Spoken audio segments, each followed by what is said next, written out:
This brother of yours was dead and has come to life. He was lost and has been found. Please be seated.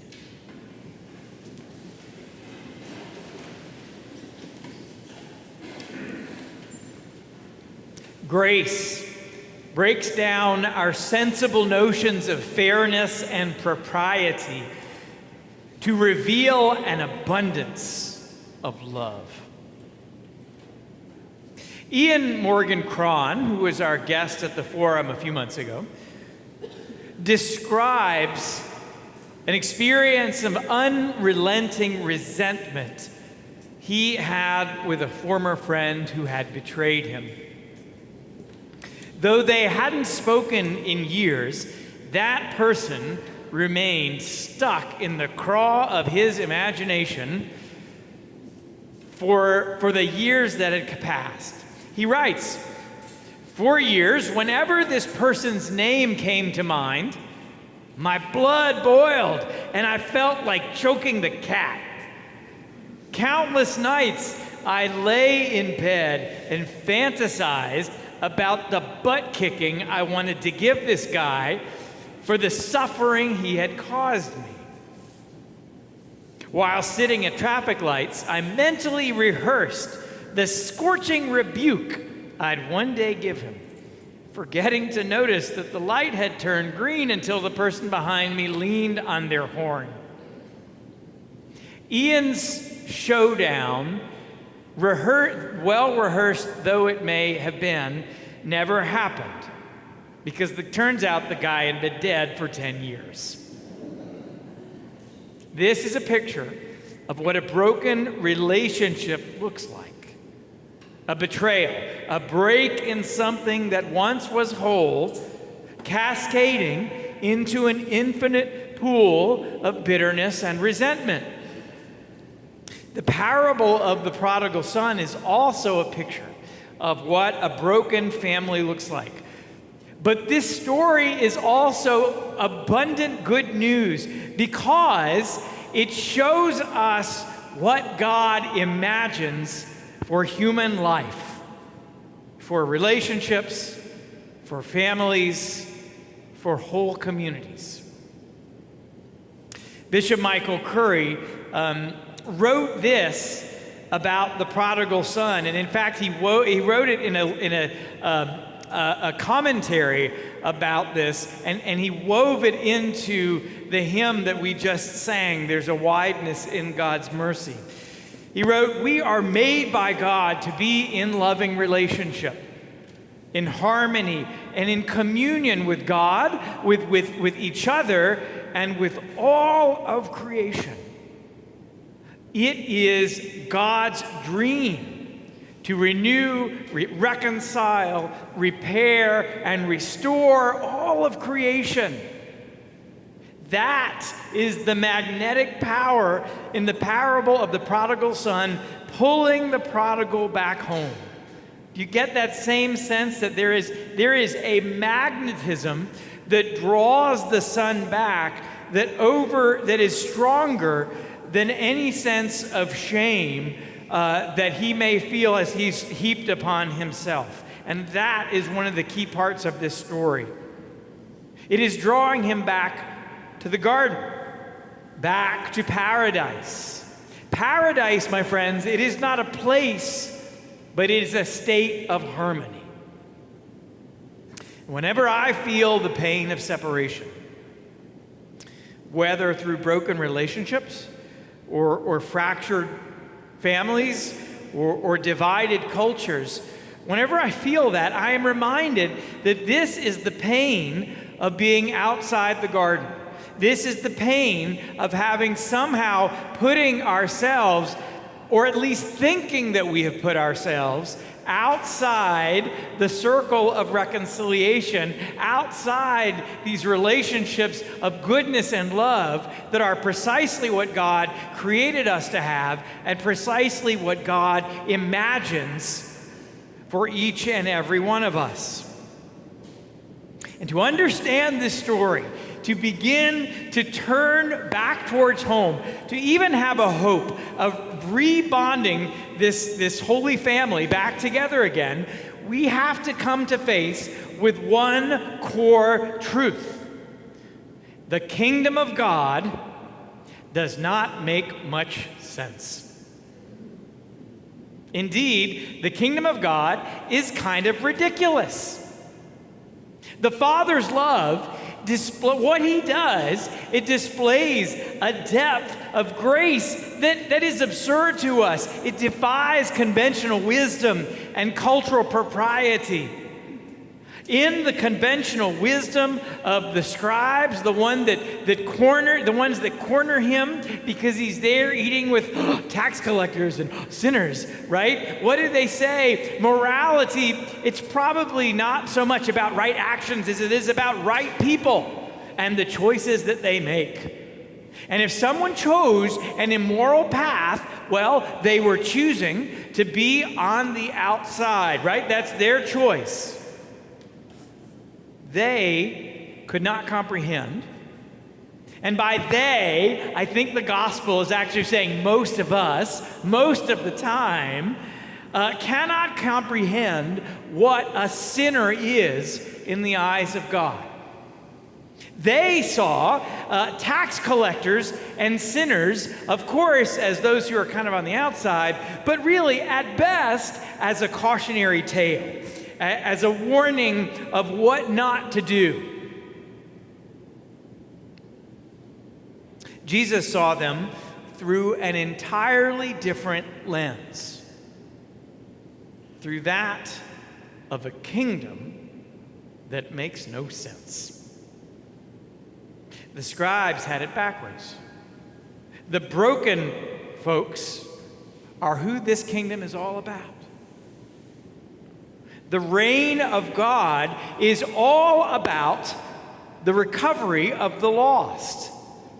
This is the third parable in a row that is about precisely that. First, you have the parable of the lost coin, which in our modern era would be parable of the lost car keys or the lost iPhone. The parable of the lost sheep, and then here, the prodigal son, which is kind of the parable of the lost soul.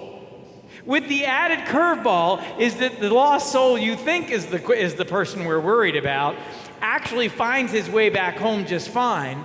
And it's the older brother, the self-righteous one, that by being so resentful is at the most danger of becoming lost. And the father's response is, let's just go ahead and say it. It's kind of ridiculous. It is worthy of ridicule. Can you just hear the mutterings of the townsfolk, the neighbors? In first century Palestine, the wayward son lined up every single thing you are not supposed to do, and then he did them one by one by one by one. You are not supposed to get an advance on your inheritance. You are not supposed to shame the family with your behavior. You are not supposed to spend down your family's wealth, their future prospects. Draw all that together, and the shame is expressed perfectly as the young man wallows with the swine. Remember, this is a Jewish culture. It doesn't get any worse than this. He makes himself even lower than the unclean animals. Now, when someone chooses to put himself beyond the pale, we tend to let him do it. Cultures need that to keep their integrity, right? You can't have a system of morality and then just let folk run all over it and do whatever they want. Look, guys, these sinners, they made their bed and they need to lie in it. Sound familiar? Perhaps the most beautiful, the most nonsensical, the most ridiculous thing the father does is this. I mean, besides welcoming his son back. I mean, he probably thought his son was dead. And when you think about that, any one of us may have done the exact same thing when that's your reality. But instead of welcoming him back, he instead of just explaining to the neighbors what he had done, right? Send like a group chat email to the text thread of all the neighbors. What? He throws a party. He lets joy tell the story. You know what? It's downright crafty. I'd call it manipulative in all the best sense. Because what does he do? He throws a party so all of these gossiping neighbors have no choice but to show up. And when they get there, what are they going to do? Just sort of be grumpy in the corner, hover by the punch bowl? No, they're gonna have to get involved and come in and let themselves go and just let go of whatever ideas they had about what is proper and what is right, and just enjoy the presence, the return of the Son. The Father had no interest in judgment. His love for his fallen Son was the baseline of everything he did. His heart broke for his Son, and he couldn't imagine letting him wallow in those toxic puddles of shame. Because we all know that doesn't ever work. Now, while we're on the subject of toxic puddles, let's turn to the other brother. His response is judgment without compassion or love. He sees it as an issue of fairness. And I think the more I read it, I realize he is hurt. He got hurt by this. But then he lets his resentment get the better of him, which means a dangerous flirtation with staying outside the circle of reconciliation, of choosing to stay outside, of not allowing himself to be invited and welcomed back in by the Father who only knows one thing, which is how do I reach out of the circle and pull both of my fallen sons back in here so that we can be a family together again. But I think about the older brother and I see him hurt, and I think a lot of us can relate. His argument is sound. There is a fairness issue, he says. And why on earth should we reward my brother with a party, Dad, when I have been faithfully doing my duty as your son? We check your bottom line. We are a lot poorer because of him. And what are you doing now? You're killing the fatted calf. That's income. That's our livelihood, spending us down even further. He's not wrong. This is not fair. But grace calls us to take a hard look at fairness. Think for a minute about those things in your life that is not fair. Fairness can be a motivation for change and for justice. It can also be a bulwark against it. Fairness is awfully subjective, especially if it overlooks unspoken inequities. Now, in this case, a fair response would have been perfectly appropriate, but it would have sabotaged grace. What's more, and here's where we are all in danger. His righteousness, or rather self-righteousness, allows him to water the seeds of resentment. You can just see him there, right? Steaming, angry. Quoting Bill Wilson of Alcoholics Anonymous, Ian Cron writes, "A person mired in resentment has little chance of recovering from their addictions. Resentment is a feeling of bitter indignation at having been treated unfairly. Resentment and brushed aside anger will corrode your life, which is why Jesus confronts it directly."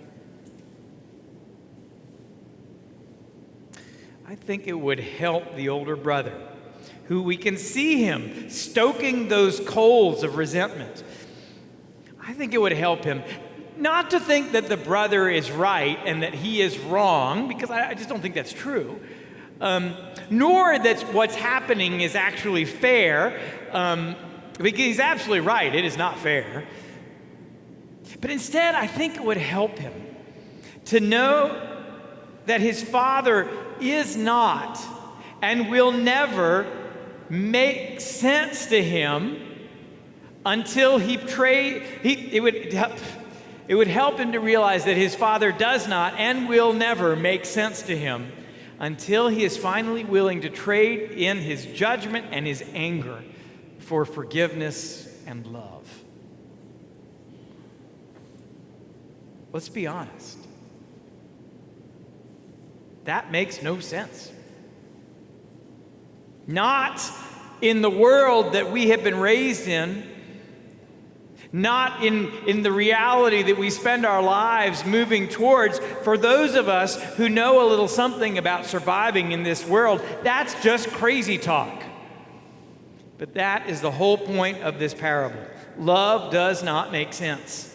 Or rather, love has a logic all its own if we give ourselves over to it. I assure you, the father in this parable was not erratic or unfair or capricious. He had not lost his mind. He is simply acting purely out of compassion and love. And this is what it looks like when we act out of unconditional, abundant, reconciling love. And when that is at the heart of who we are and everything we do, I assure you, this makes all the sense in the world.